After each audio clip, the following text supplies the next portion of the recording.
진동 끝에 합의에 이르렀던 탄력근로제 확대, 기간 확대 다시 안개 속에 갇히게 됐습니다. 합의 내용을 경사노위 본회의에서 최종 의결을 해야 이제 효력이 생기는데 근로자위원 3명이 불참 입장을 밝히고 나섰기 때문입니다. 네, 탄력근로제 개선 논의가 청년, 여성, 비정규직을 배제한 채 노사단체 대표와 또 공익위원 중심으로 진행됐다는 지적을 한 건데요. 어렵게 합의를 도출했지만 다시 원점으로 돌아갈 위기에 놓인 탄력근로제 합의와 또 한 번 위기를 만난 경사노위, 전문가와 함께 자세히 진단해 보겠습니다. 숙명여대 경제학과 신세돈 명예교수, 한림대 경영학부 최영기 개건교수입니다. 두 분 어서 오세요. 안녕하십니까. 반갑습니다. 어렵게 참 합의를 이끌어냈는데 지금 상황만 보면 시간 낭비한 거에 돼버렸어요. 산 넘어 산인 것 같습니다. 저는 시간 낭비는 아니라고 보고요. 네.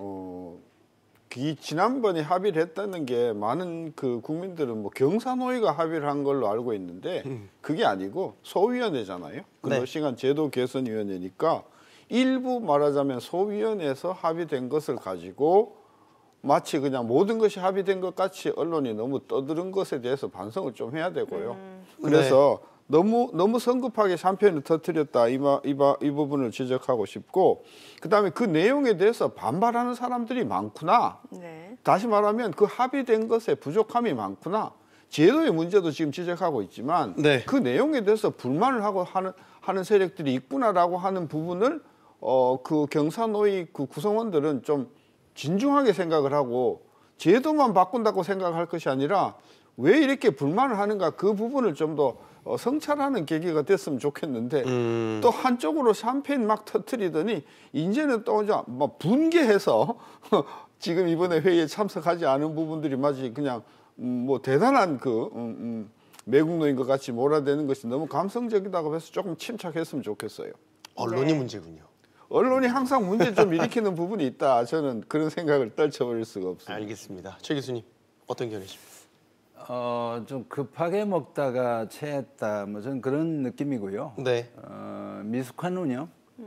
그러니까 경사노위 위원장과 그 상임위원회 약간 미숙한 운영이 원인이지 이게 제도 탓은 아니다. 뭐 이렇게 저는 봐지고요. 그리고 여지까지 논의가 의미가 없었던 건 아니고 있는 그대로 지금 상황을 있는 그대로 받아들이면 된다 저는 그렇게 생각을 합니다. 네. 경사노위 의결 구조를 좀 잠깐 짚어보겠습니다. 일단 합의된 상황이 이제 본회의를 열어서 통과가 돼야 되는 건데 지금 정족수를 못 채운 상황인 거죠. 정확하게 얘기하면 이제 노동계 정족수를 못 채운 거예요. 이게 독특한 사회적 대화기구의 어떤 특성상 그 노사정 의원들이 과반은 참석해야 의결할 수 있다 이렇게 제한을 가해뒀어요. 그러니까 이번 노동계 대표가 4명이 있는데 4명 중에 사실은 한국노총 대표 혼자만 이 합의안에 동의한 게 돼 있거든요. 근데 다른 3명, 이 다른 3명은 청년 대표, 비정규직 대표, 여성 대표 이렇게 돼 있는데 이 사람들은 사실은 큰 조직의 대표들은 아니에요.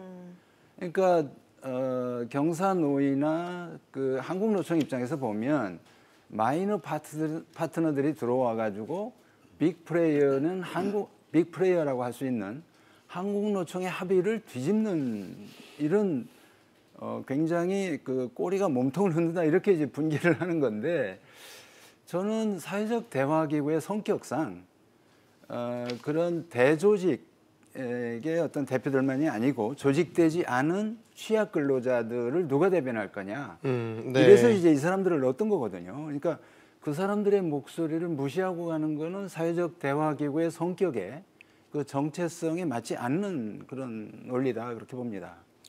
그 근로자위원 중에 청년 대표, 여성 대표, 비정규직 대표. 그 3명이 다 지금 반대를 하는 거거든요. 그러니까 논의 자체 과정에서 문제가 있었다? 그러니까 두 가지가 다 들어가 있어요. 그러니까 처음부터 아까 말씀하신 그 근로자위원회라고 근로시간위원회라고 이제 따로 소위원회를 구성했었는데 거기서는 합의가 됐어요.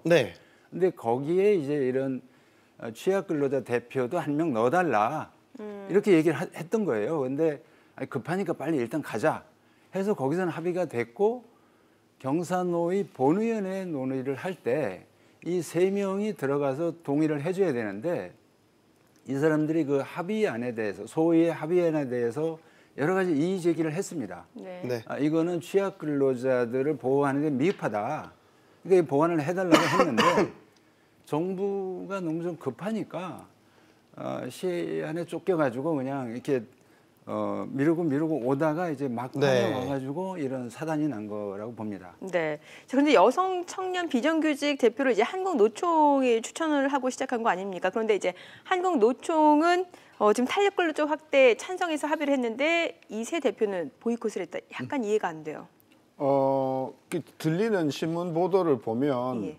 그 본회의에 그 6명의 그 노동자 대표가 들어가는데 그 중에서 청년 여성 그리고 비정규직을 누가 추천하냐 하면 사실상 민노총과 한국노총에서 추천한다는 거예요. 그러니까 사실은 명분이 뭐 청년 여성 비정규직 대표라고 하지만 실질적으로는 민노총의 그림자와 같은 사람들이기 때문에 한쪽으로는 민노총이 아예 참여도 안 했지만 실질적으로 청년 여성은 민노총의 어떤 소위 뭐 심하게 이야기하면 지령을 받는 이런 허수아비다 이런 비판들이 보도가 되기 때문에 저는 우리 민노총도 그렇고 한노총도 그렇고 지금 전체 근로자의 합해서 한 200만 정도의 구성원이니까 네. 근로자를 뭐 2,500만 명으로 보면 노조를 결성하지 않는 근로자들이 굉장히 많잖아요. 이분들의 대표가 전혀 의사가 이게 반영되지 않는 이런 구조가 문제가 있기 때문에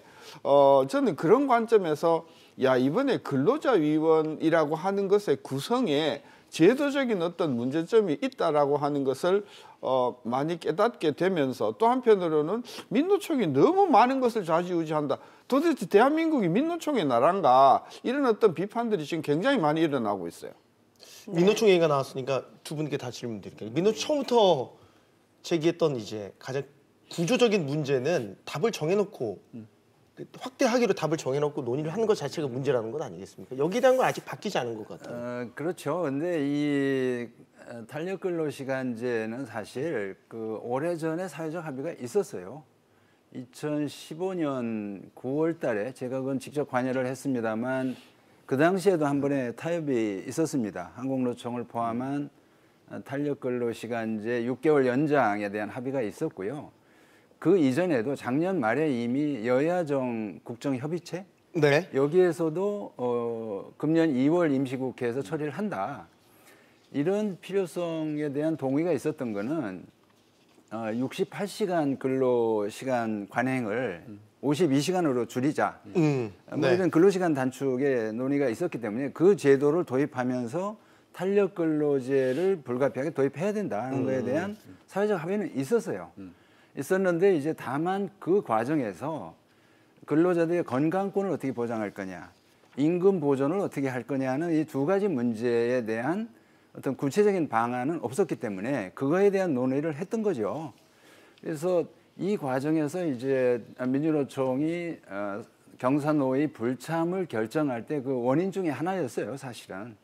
탄력 근로제에 대한 경사노위 합의에 우리가 참여해야 될 텐데 그건 너무 부담스럽다는 것들이 어떻게 반대를 하는 그 조직의 논리였습니다. 그래서 이 문제를 이런 법 개정 어느 정도 이미 컨센서스가 확인된 이 문제를 굳이 경사노위에 다시 들고 와가지고 사회적 합의라는 그런 형식을 했어야 되느냐. 이미 국회가 2월 달에 처리하기로 합의를 했고 그리고 어느 정도 광범위한 어떤 컨센서스가 있었는데 노동계의 그 부담을 처리하면서까지 사회적 타협이라는 정치적 성과를 꼭 추구했어야 되느냐. 이거에 대한 문제 제기는 있을 수 있습니다. 네.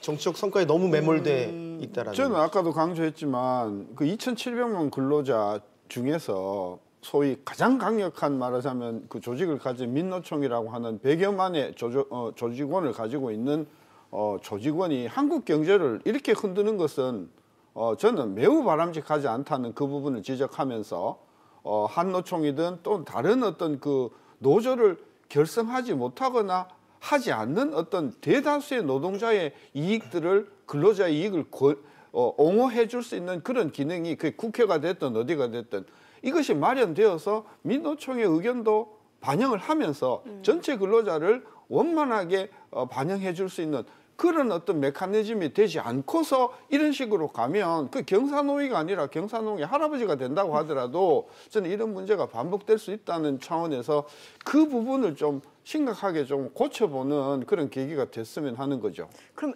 앞으로 어떻게 해야 돼? 이걸 다시 원점으로 돌려서 테이블 위에 올려서 논의를 할 수도 없는 거고 또 그렇다고 정족수가 모자라는데 통과를 할 수도 없고 여기에 대해서 어떻게 해야 된다고 보십니까? 그러니까 지금 상황을 있는 그대로 받아들이면 돼요. 그러니까 경사노위 지도부가 너무 어떻게 보면 격앙이 돼서 이거를 가지고 바로 어떤 법 개정을 통한 제도 개선 뭐 이렇게까지 가는 거는 오버라고 보고요. 네. 지금 상황은 어떤 거냐면 한국노총이 포함된 근로시간위원회에서는 합의가 됐어요. 그러니까 빅플레이어들 간에는 합의가 됐습니다. 그리고 합의 내용도 상당히 구체적이에요. 그래서 그거를 경사노위 본위원회에서 의결하지 못한다고 그래가지고 이게 무슨 효과가 달라지는 게 아니거든요. 네. 의결 못하고 그 상태로 대통령 보고를 하고 그 안을 국회에다 이송하면 돼요. 여지까지 사회적 논의의 결과는 이거다. 한국노총은 포함된 합의가 있고 이 그 취약 근로자 3대표는 반대를 하고 이 상황을 있는 그대로 국회에 이송해서 입법을 하는 과정에서 그걸 반영을 해라. 그래서 최종 결정은 당신들이 해라. 입법기관 아니냐.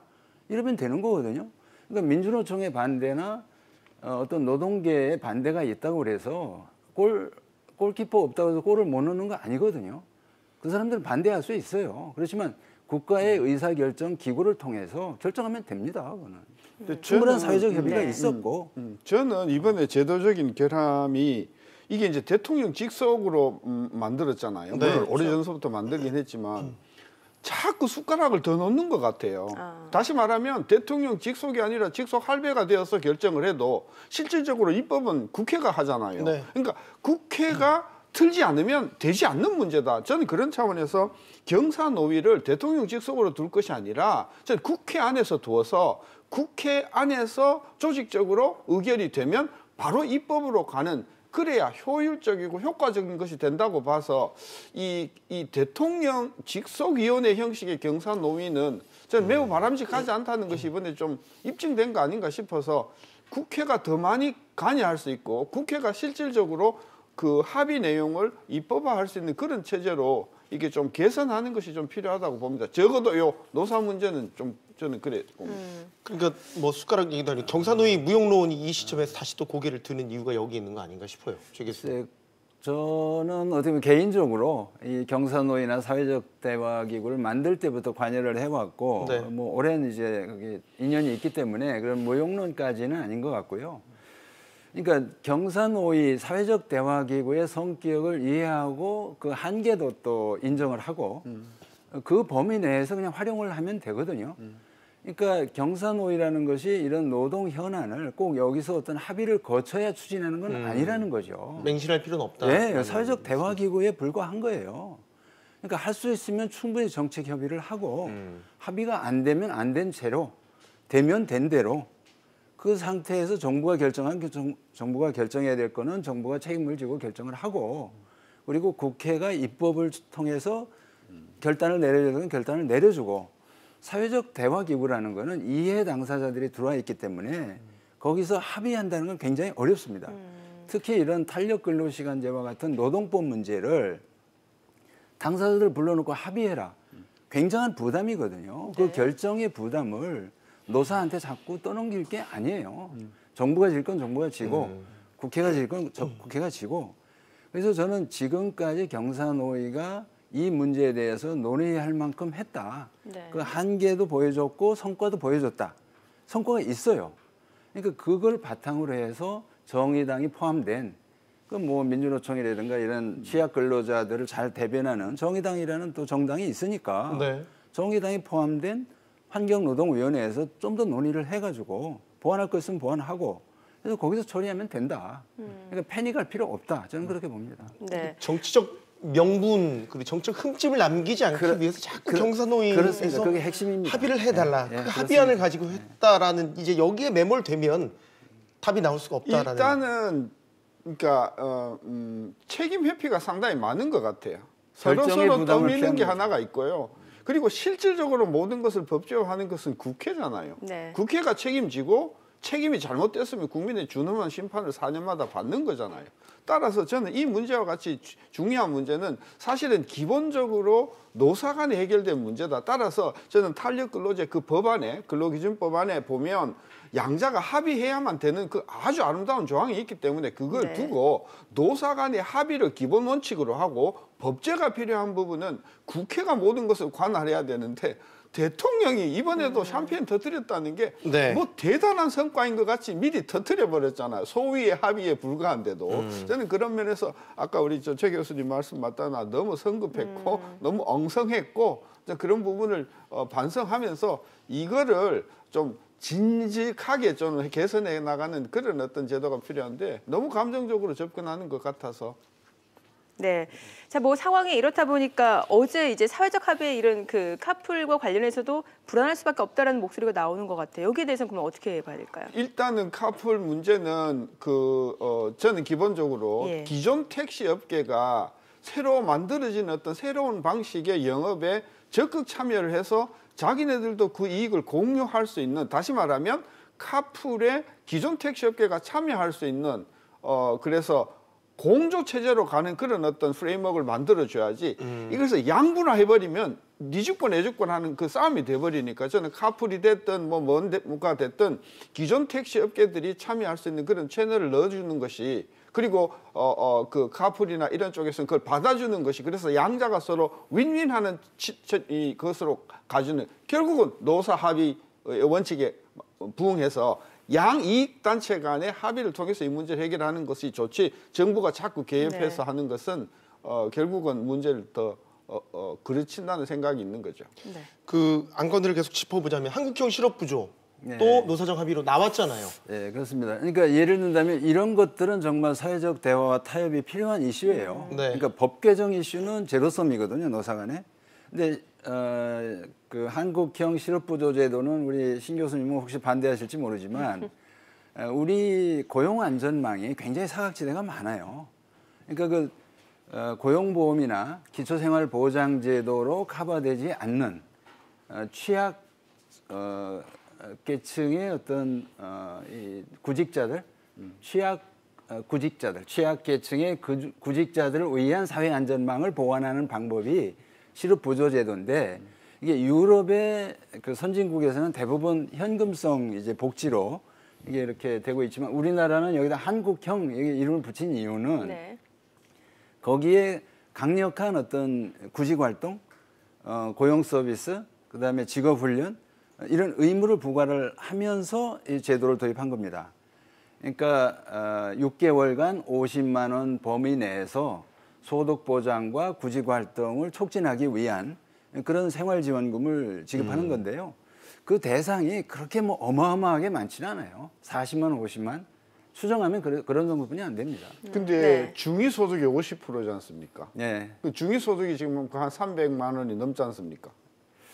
그럼 그 중위소득의 절반 그러면 거의 한 150만 원 넘어가는 사람이단 말이에요. 그래서 아까 통계에 50만 정도가 된다고 하는 걸 저 받아들일 수가 없는 것이 중위소득의 50% 그러면 중위소득이 지금 한 300, 제 생각에 340만, 400만 원 그 사이인데 350 잡더라도 그럼 175만 원이면 최저임금에 해당되는 금액이단 말이죠. 전 인원이 굉장히 많을 것 같아서. 근데 그게 이제 어떤 제안들을 거냐면, 그러니까 중위소득 50% 이러면 그게 한 400~500만 명 대상은 그 정도 돼요. 그런데 그 중에서 이제 구직 의사가 있는 사람, 그러니까 단순히 완전히 빠져 있는 사람은 제외되고 적극적으로 구직 의사가 있고 경제 활동 능력이 있는 사람을 대상으로 하기 때문에 이렇게 되면 한 60~70만 정도를 확 줍니다. 전 넘을 것 같습니다. 예, 예. 훨씬 넘을 것 같습니다. 아니요, 그 추정을 한 게 있는데요.